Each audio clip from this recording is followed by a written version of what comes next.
Hi வணக்கம். எல்லாரும் எப்படி இருக்கீங்க? ஸோ இந்த ரீடிங்கில் நம்ம என்ன பார்க்க போகிறோன்னா, உங்கள் பர்சனோட சேனல் லவ் மெசேஜ் தான் பார்க்க போகிறோம். ஸோ உங்கள் பர்சன் வந்து என்ன மாதிரியான ஒரு மெசேஜஸ் வந்து கொடுக்குறாங்க அப்படிங்கிறத பார்க்கலாம். ஓகேவா? ஸோ நோ காண்டாக்டில் இருக்கிறவங்க, லெஸ் காண்டாக்டில் இருக்கிறவங்க, ஆன் அண்ட் ஆஃபில் இருக்கிறவங்க, என் பர்சன் வந்து என்ன மாதிரியான ஒரு மனநிலையில் இருக்கிறாங்கன்னே தெரியல அப்படிங்கிற ஒரு சுச்சுவேஷனில் இருக்கிறவங்க இந்த ரீடிங்கை பார்க்கலாம். ஓகே. அண்ட் யாருக்காச்சும் வந்து பர்சனல் ரீடிங் வேணும்னா டிஸ்கிரிப்ஷனில் வந்து நம்பர் போட்டிருக்கேன், எனக்கு வாட்ஸ்அப் பண்ணுங்கள். ஓகே. ஸோ உங்கள் பர்சனோட சேனலில் மெசேஜ் பார்க்கலாம்.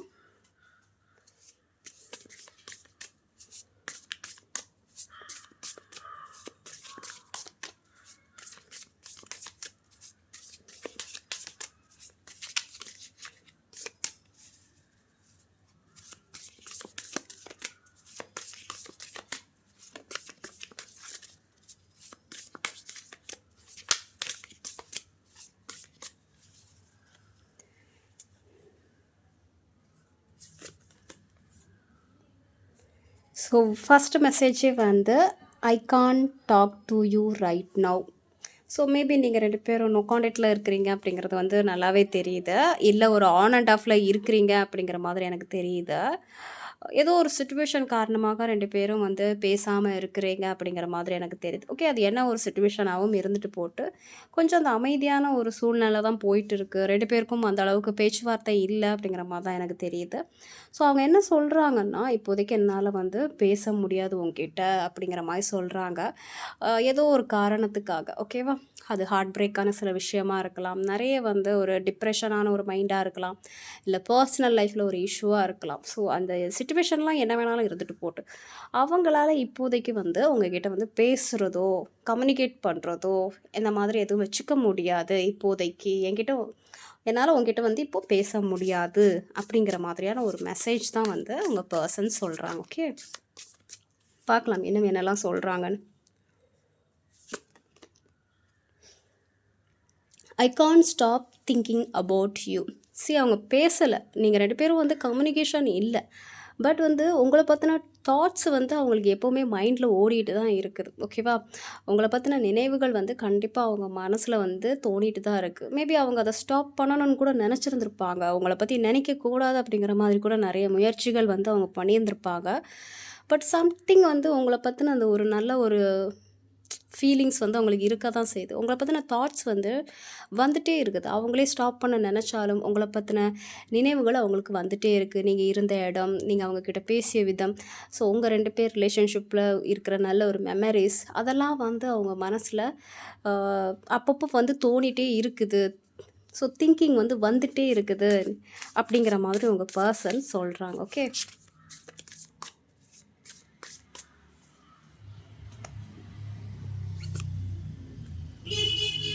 if I could go back in time, I would handle us differently. என்னால் வந்து இப்போ அவங்க டைம் ட்ராவல் மாதிரி தான், கடந்த காலத்துக்கு போகிற மாதிரியான ஒரு சுச்சுவேஷன் வந்துச்சுன்னா நான் வந்து அந்த சுச்சுவேஷனை வேறு மாதிரி ஹேண்டில் பண்ணியிருப்பேன் அப்படிங்கிற மாதிரி சொல்கிறாங்க. ஓகே, இது என்ன சொல்ல வராங்கன்னா, அவங்க செஞ்ச ஏதாவது ஒரு செயல் இந்த ரிலேஷன்ஷிப்பை பாதிச்சிருக்கலாம். ஓகேவா? அவங்க ஏதோ ஒரு விஷயம் பண்ணியிருப்பாங்க, இல்லை பண்ணாமல் இருந்திருந்தனால இந்த ரிலேஷன்ஷிப் பாதிக்கப்பட்டிருக்கும். ஓகே, ஸோ அவங்க என்ன சொல்கிறாங்கன்னா, என்னால் மறுபடியும் வந்து பேக், அதாவது டைம் ட்ராவல் மாதிரி கடந்த காலத்துக்கு போகக்கூடிய ஒரு சுச்சுவேஷன் ஏற்பட்டிருந்துச்சுன்னா நான் எல்லாமே சரி பண்ணிடுவேன். இந்த மாதிரியான ஒரு சுச்சுவேஷனை ஏற்படுத்தி இருந்திருக்க மாட்டேன். உங்ககிட்ட வந்து நல்ல விதமாக பேசியிருந்திருப்பேன், உன்னை ஹர்ட் பண்ணியிருக்க மாட்டேன், உங்ககிட்ட நல்ல விதமாக பேசியிருப்பேன், அன்பாக பழகியிருந்திருப்பேன், நீ சொல்ல வர விஷயத்த வந்து நான் புரிஞ்சிருந்திருப்பேன், இந்த ரிலேஷன்ஷிப்பை வந்து கரெக்டாக கொண்டு போகிற அளவுக்கு நான் வந்து ஒரு மெச்சூரிட்டியாக ஹேண்டில் பண்ணியிருந்திருப்பேன் அப்படிங்கிற மாதிரி அவங்க சொல்கிறாங்க. ஓகே, ஸோ மேபி சிச்சுவேஷன் இப்போ கரண்டாக சரியில்லை. அது ஏதோ கடந்த காலத்தில் பண்ண ஒரு விஷயமா இருக்கலாம், அது உங்களுக்கு செஞ்ச ஒரு விஷயம், இல்லை வேறு ஏதாவது ஒரு விஷயம் அவங்க பண்ணது வந்து இந்த ரிலேஷன்ஷிப்பை பாதிக்குது. Okay, it hurts so much. Okay, இது வந்து உங்களன்னு சொல்ல முடியாது, நிறைய விஷயம் வந்து அவங்கள ஹர்ட் பண்ணுது அப்படிங்கிற மாதிரி தான் நான் பார்க்குறேன். நீங்கள் 2 பேரும் தனியாக இருக்கிறீங்க, பிரிஞ்சு இருக்கிறீங்க அப்படிங்கிற பட்சத்தில் அது அவங்களுக்கு ஹர்ட் ஆக தான் செய்யுது. ரொம்ப வந்து சேடாக தான் இருக்காங்க, லோன்லியாக தான் இருக்காங்க, ஹர்ட் ஆகுது அவங்களுக்கு. ஓகே. அண்ட் அவங்க பர்சனல் விஷயத்துலேயும் வந்து அவங்க பர்சனல் லைஃப்லேயும் வந்து நிறைய விஷயம் அவங்கள ஹர்ட் பண்ணியிருக்கு. ஃப்ரெண்ட்ஸால் இருக்கட்டும், ஃபேமிலியால் இருக்கட்டும், கரியர், மணி, அடுத்தவங்களால் ஏதாவது ஒரு விஷயத்தில் வந்து அவங்க ஹர்ட் ஆகிருக்காங்க. ஸோ நிறைய விஷயம் அவங்கள ஹர்ட் பண்ணுறதுனால இட்ஸ் ஹர்ட் ஸோ மச், நான் ரொம்ப ஹர்ட் ஆகுறேன் அப்படிங்கிற மாதிரியான ஒரு மெசேஜ் வந்து அவங்க பர்சன் சொல்கிறாங்க. பார்க்கலாம்.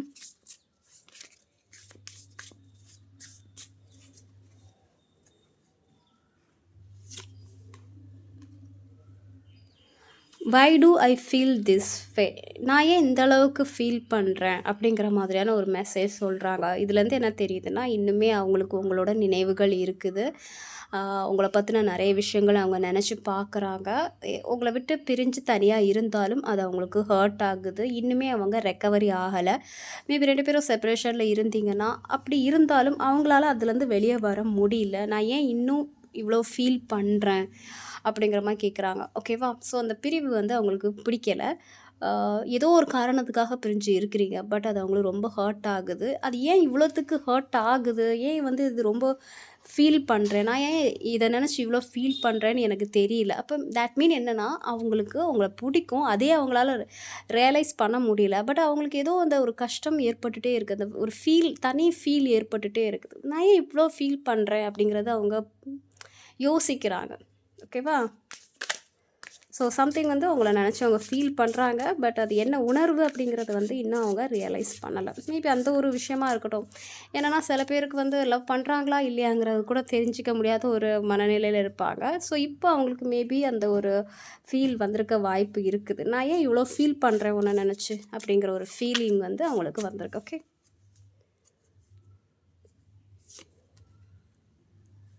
ஸோ அதுதான், why can't I move on from you. So எனக்கு எக்ஸாக்டாக வந்து நீங்கள் 2 பேரும் ஏதோ நோ கான்டாக்டில் இருக்கிறீங்க அப்படிங்கிற மாதிரி தான் எனக்கு தெரியுது. 2 பேரும் வந்து ஏதாச்சும் ஒரு சிச்சுவேஷனால் பேசாமல் இருக்கிறீங்க. ஒரு மூவ் ஆன் பண்ணலாம் அப்படிங்கிற மாதிரியான ஒரு மனநிலைக்கு கூட உங்கள் பர்சனோ நீங்களோ வந்திருப்பீங்க. ஆனால் அவங்க ஸ்டில் என்ன சொல்கிறாங்கன்னா, why can't I move on from you, என்னால் ஏன் வந்து உங்ககிட்டருந்து விலகி போக முடியல. அப்படின்னா என்ன அர்த்தம்னா, இன்னும் வந்து உங்கள் மேலே அந்த அட்டாச்மெண்ட்டு இருக்க தான் செய்யுது, உங்கள் மேலே அந்த எமோஷ்னல் இருக்க தான் செய்யுது. உங்கள் 2 பேருக்குள்ளே இருக்கிற பாண்டிங் வந்து நல்லா தான் இருக்குது. ஓகே. சிச்சுவேஷன் உங்களை பிரித்து வைக்கலாம், மூவ் ஆன் பண்ண போகிறேன் அப்படிங்கிற மாதிரி சொல்லியிருந்துருக்கலாம். ஆனால் ஸ்டில் வந்து ஏதோ ஒரு விஷயத்தில் ஸ்டக் ஆகி தான் இருக்கிறீங்க. இன்னும் ஃபுல்லாக கிளியராக வந்து உங்கள் பர்சன் உங்களை விட்டு மூவ் ஆன் பண்ணி போன மாதிரி இல்லை. அவங்களால மூவ் ஆன் பண்ணவும் முடியல. ஏதோ ஒரு சமயத்தில் உங்களை பற்றின தாட்ஸ் வந்துடுது. அவங்களே அறியாமல் வந்து ஃபீல் பண்ண ஆரம்பிச்சிடுறாங்க. அது அவங்களுக்கு ரொம்ப ஹர்ட் ஆகுது. ஓகேவா? ஸோ அவங்க கேட்குறாங்க, why can't I move on from you. So உங்ககிட்டருந்து ஏன் என்னால் மூவ் ஆன் ஆக முடியல அப்படிங்கிற மாதிரியான ஒரு கேள்வி தான் வந்து அவங்க பர்சன் கேட்குறாங்க.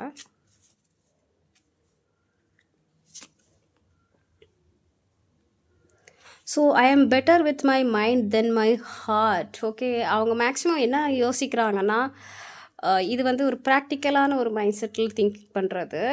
என்னென்னா, அவங்க அவங்க எப்படி சொல்கிறாங்கன்னா, அவங்க மனசு சொல்கிறதோட அவங்க மைண்ட் சொல்கிறத கேட்டால் வந்து எல்லாமே கரெக்டாக நடக்கும் அப்படிங்கிற மாதிரி அவங்க திங்க் பண்ணுறாங்க.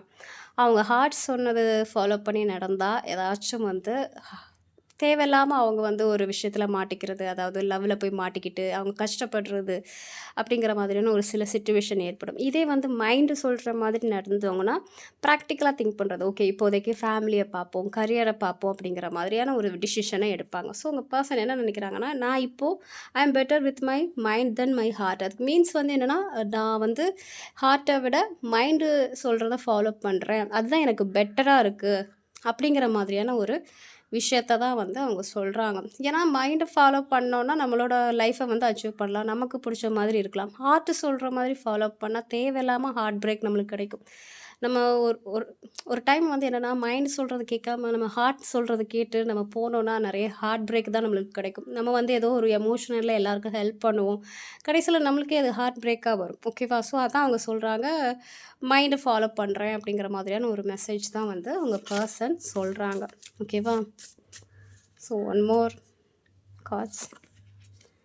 ஐ wish to be like you. நான் உன்ன மாதிரி இருக்கணும்னு வந்து ஆசைப்படுறேன் அப்படிங்கிற மாதிரி உங்கள் பர்சன் சொல்கிறாங்க. மேபி உங்களோட பிஹேவியர், உங்களோட போல்ட்னஸ் வந்து அவங்களுக்கு பிடிச்சிருந்துருக்கலாம். நீங்கள் பேசுகிற விதம், நீங்கள் நடந்துக்கிறது விதம், நீங்கள் எல்லாரையும் வந்து ரொம்ப வந்து ஒரு கைண்ட் பர்சனாக இருந்திருக்கலாம். இல்லை நீங்கள் ஒரு போல்டான ஒரு பர்சனாக இருக்கலாம்.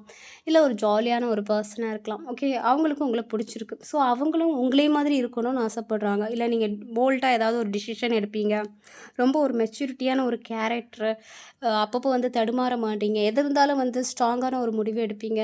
ரொம்ப emotional and kind person. So இந்த மாதிரி ஏதாவது உங்ககிட்ட அந்த குவாலிட்டி இருந்துச்சுன்னா, ஐ wish to be like you.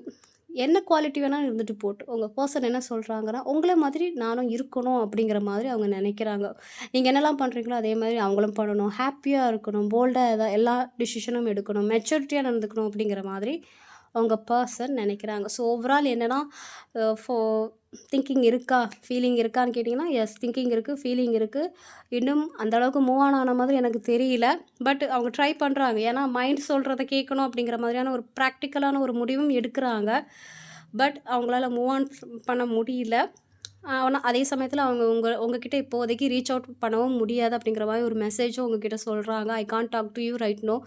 So கொஞ்சம் டிலே ஆகும். கம்யூனிகேஷன் வரதா இருக்கட்டும், ஸோ நெக்ஸ்ட் ஸ்டெப் எடுக்கிறதா இருக்கட்டும், கண்டிப்பாக டிலே ஆகும். பட் உங்களோட தாட்ஸ் வந்து இருக்குது அப்படிங்கிற மாதிரி தான் நான் இங்கே பார்க்குறேன். ஓகேவா? ஸோ இதான் வந்து உங்கள் பர்சனோட சேனல் லவ் மெசேஜ். இது வந்து பொருந்துச்சுன்னா மட்டும் எடுத்துக்கோங்க. ஏன்னா ஜென்ரல் ரீடிங்னால பொருந்தின விஷயத்தை மட்டும் எடுத்துக்கோங்க. ஓகேவா? ஸோ யாருக்காச்சும் பர்சனல் ரீடிங் வேணும்னா டிஸ்கிரிப்ஷனில் வந்து நம்பர் போட்டிருக்கேன். எனக்கு வாட்ஸ்அப் பண்ணுங்கள். என்னை சப்போர்ட் பண்ணுற எல்லாருக்கும் ரொம்ப நன்றி. Take care. பை.